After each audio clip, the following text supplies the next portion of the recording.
It's another episode of the Quintessential Show on Quintessential ZA. My name is Quintus, and it's very much the flagship show of the channel where we crowdsource solutions to South Africa's economic problems. And we're going to need it because, once again, as we saw at the State of the Nation address, the unemployment rate in South Africa is sitting at 29%, with youth unemployment, that's people from 15 to aged 24, not finding work at all. I wanted to talk to a guy called Lazola Tutani because I was surfing LinkedIn on my holiday, in fact, thinking about our nation, and I saw his very inspirational LinkedIn post. I want to show you that post now. This is Lazola Tutani. 7 years ago on this day, as you can see, this is probably a Facebook memory. On the 29th of December 2012, he said, "Night shift sucks." And as you can see, he's not enjoying his life that much at a petrol station. But what he wrote really took me aback. He said, the year was 2012. I was working as a fuel attendant. I was on night shift. Most of my friends were posting amazing December holiday pictures. I felt like a third-class citizen. Many looked down upon me when I asked them how much fuel I should pour in their tanks. However, I never stopped believing in myself and still believe that my life is destined for a greater purpose. Fast forward to 7 years later, I'm now parked outside of the gym after having coffee with my wife and playing with my daughter in our property in Lorraine.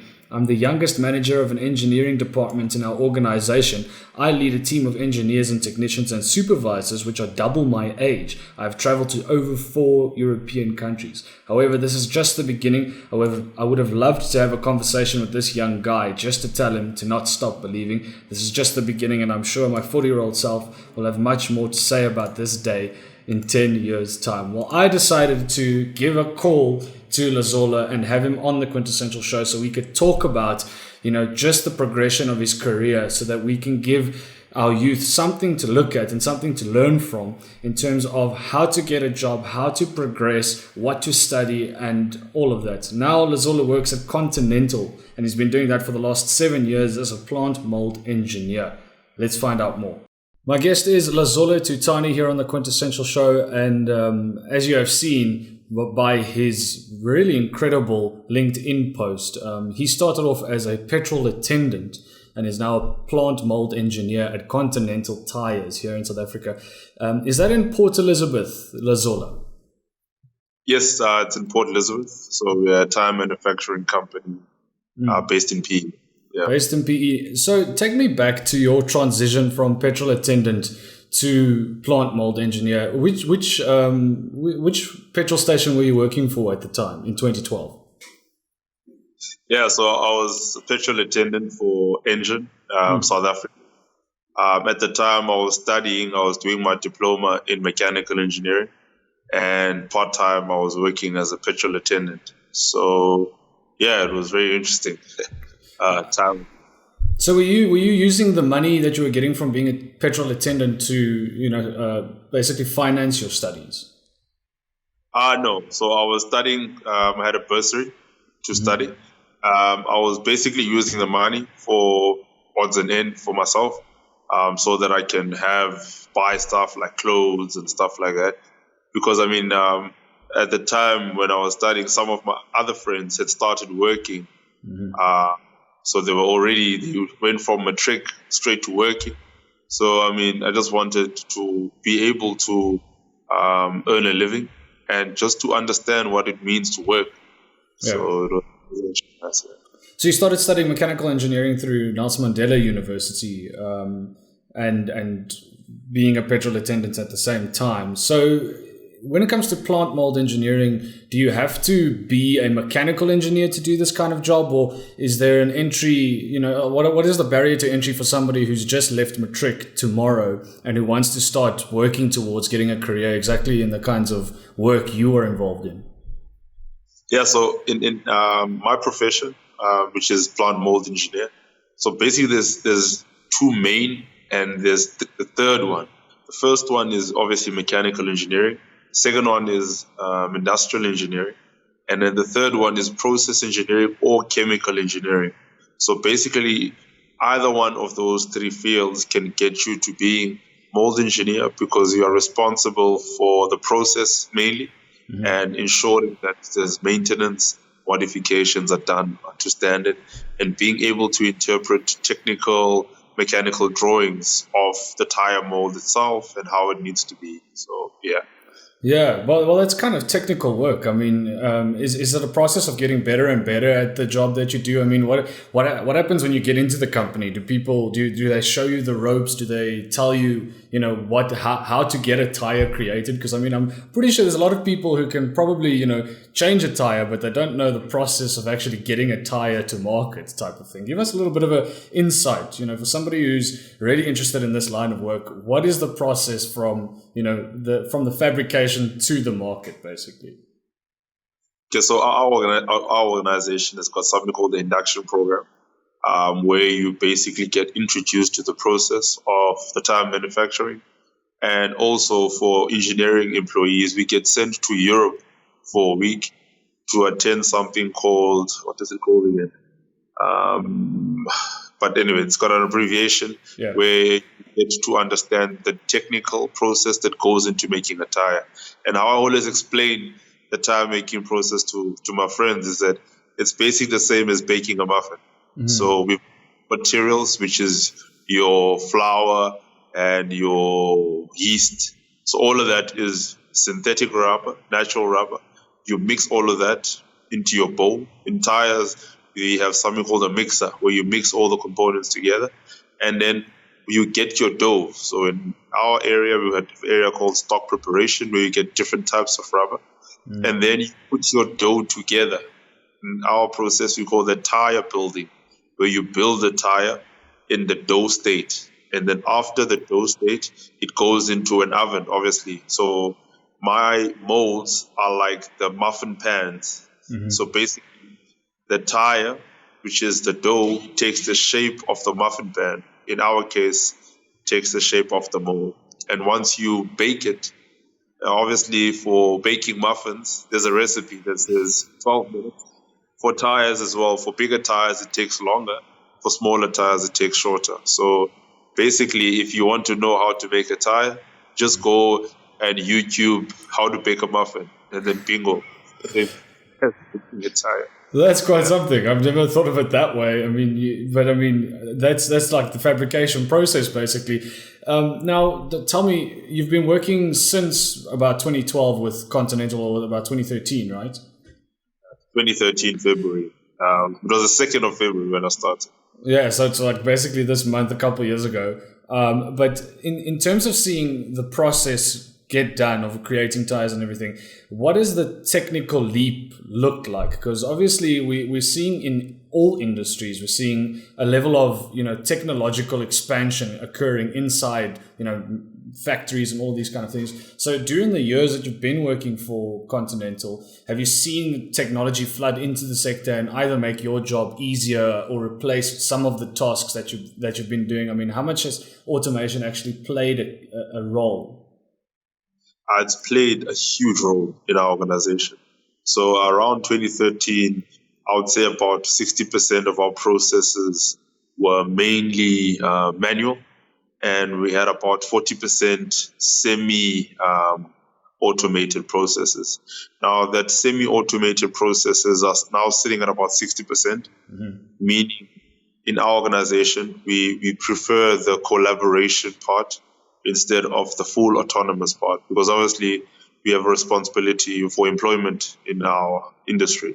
But if I can break it down to the following. So the first one would be semi-autonomous assembly processes, which means that there's a human and a robot working together to build a tire. So the tire building machines use man and machine. So certain laborious processes are done autonomously, and then the finer quality checking components are done by the man. And then the other one where I have seen a lot of improvement in is the digitalization. So my department in particular, we've seen a huge improvement in digitalization.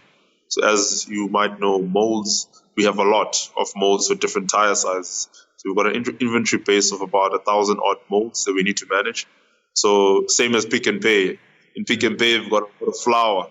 So if you don't have a management system, you won't know where flour A is compared to flour B.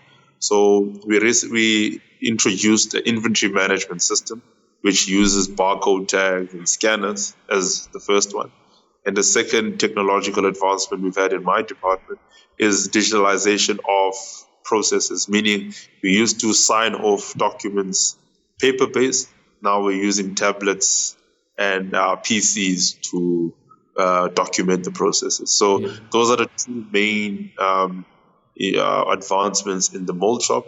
But then in the we've seen a lot of collaborative technology.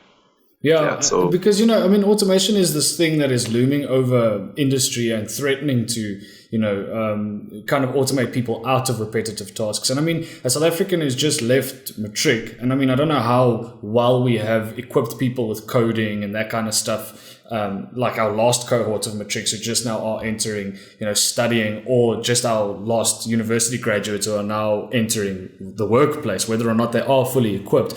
So obviously, automation is going to be continually changing processes at the enterprise level. So what is your advice to South Africans who have now entered the workforce and are basically thinking, well, I don't really have a good background when it comes to that kind of automated process? Would you tell them to continuously keep on learning? Because I understand that you are starting to further study something. So can you explain what the process of constantly updating your skills looks like in a plant mold engineer's position? So for me, I think personal development is crucial because not all of us are going to be IT buffons. However, the topic of leadership is something that we can all develop because wherever you go, you will need a leader. Whether you are working in IT firm, whether you're working in whatever firm, you need executives that can be able to make decisions and lead people into a specific direction. So the area of competency that I'm trying to improve within myself is definitely leadership. And I'm also immersing myself in more continuous improvement theory. In 2016, I did a short course on quality assurance, which teaches a lot about lean manufacturing, which is a smarter way of manufacturing products. So I definitely think that for someone that is entering or about to choose a field, definitely they need to know who they are. They need to immerse themselves in self-help books as well. That's another cheat that you only learn when you're working. That, hey, executives are busy reading books how to help themselves and not necessarily focusing on a textbook, because sometimes, what gets you the job is not what you have particularly studied, but it is what you are capable of doing and the mindset that you have. So yeah. No, but that's the whole thing, the strength of the individual in South African society, I'm starting to see needs to be enforced at every level, because a lot of the time, we're relying on these things that we think are going to get us to a successful place, but suddenly we're losing entrepreneurship and the fire of the individual. So even whilst you're working with the Continental, you're focusing on things like entrepreneurship and you're quite passionate about entrepreneurship. Is that what you would say to somebody, who's out there thinking, geez, the opportunities are really scarce in the country? Is entrepreneurship something that you need to equip yourself with in the current modern day South African context? Definitely. For me, I don't see myself as just a mold engineer. So I treat the mold department as my business, meaning that I take pride in what I do and cost saving and trying to improve efficiency. The reason why I'm so motivated in what I do is because I'm telling myself this is my business. So the spirit of entrepreneurship, the danger with the youth is that we think that it's going outside and opening a shop. But if you have a job, you can still tap into your entrepreneurship spirit and see your organization or the small process that you manage as your business and take accountability for it. So I think entrepreneurship is as crucial in both the industry and also the old school way of going to start your own business. But you need to at least be or have some experience within a structured environment so that you can flourish when you are going solo. So that's just how I see it. Yeah, but I mean, you have to hold on to hope as well. I mean, even taking a look at your post on LinkedIn, I mean, did you think in 2012 that you would get to this point at this time scale? Because, I mean, you're sitting there in 2012, people were basically celebrating New Year's celebrations, and you were sitting there still filling, putting petrol in a tank. I think the trajectory that you've gone on is nothing short of inspirational. And that's what I'm saying. I think more South African people need to hear this kind of story because it is possible, it is doable, would you say? No, definitely. I think for me, key thing is the mindset. So from an early age, I think I've always had a very strong mindset. Yes, I've when I was much younger, I had a lot of self-doubt. I used to, beat myself up for not having things and all of that. But as I've matured, I've come to appreciate that place where I was, because it's part of the reason why I'm here. And the only formula to life is hard work. There is no other way. It's just you need to put in the hours, and you need to be dedicated and focused on where you want to be.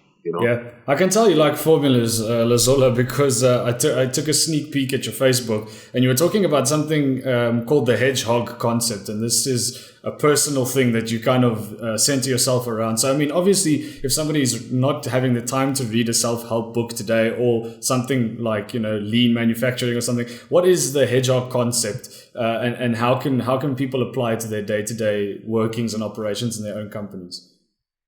Yeah, so the Hedgehog Concept is something I got from a book by Jim Collins called Good to Great. And basically it's modeled around a hedgehog and a fox.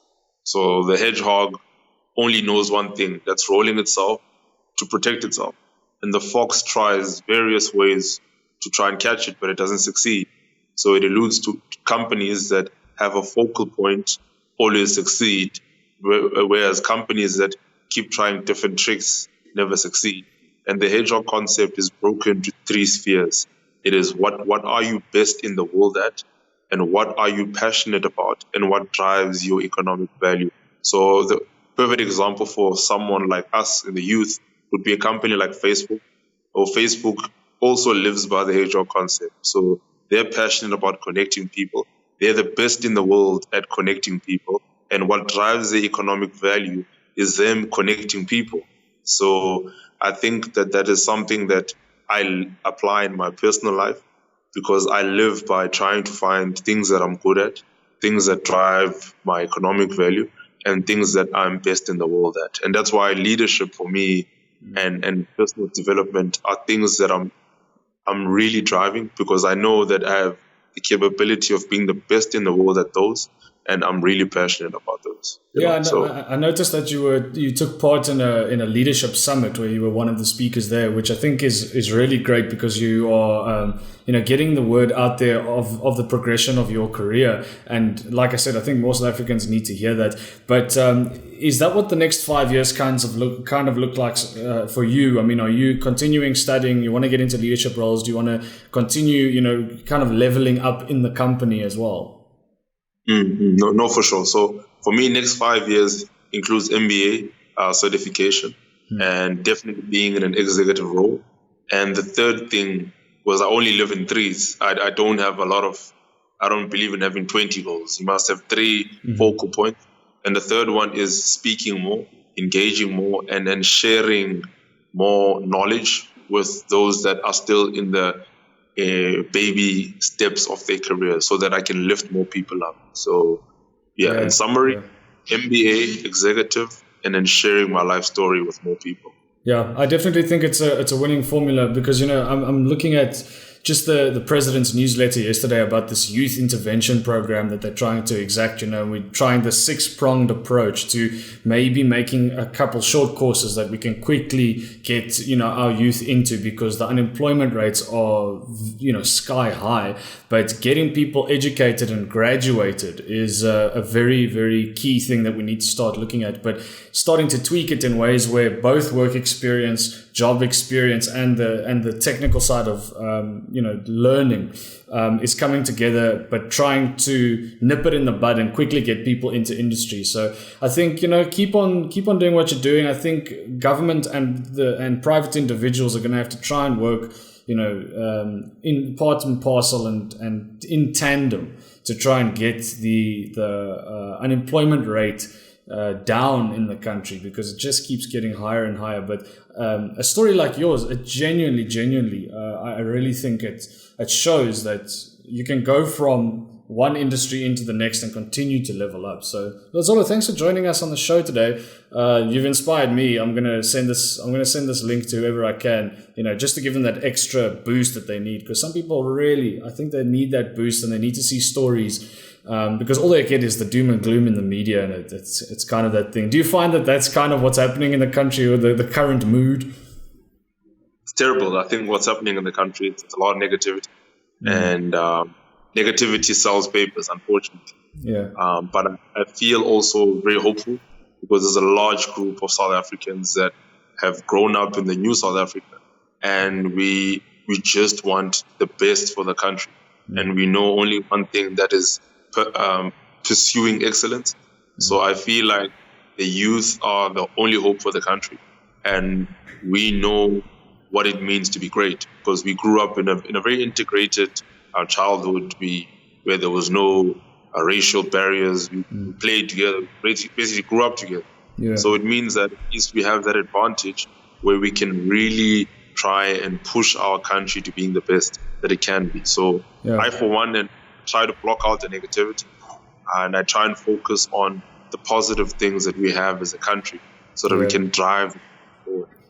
Yeah. And I mean, we're talking in one of those highly polarized weeks in any case. And I would rather be doing this. And this is why I started the show. It's to crowdsource the lived experience of people who are currently trying to better themselves, better industry, better the country. And I think that's just a better way of, making sense of where we live and what we are doing, is to, talk to people who are like, we're in this together, and what else can we do? But Lazola, thank you for joining me on the show. Thank you for your perspective, most importantly, because I think it's going to genuinely help people out.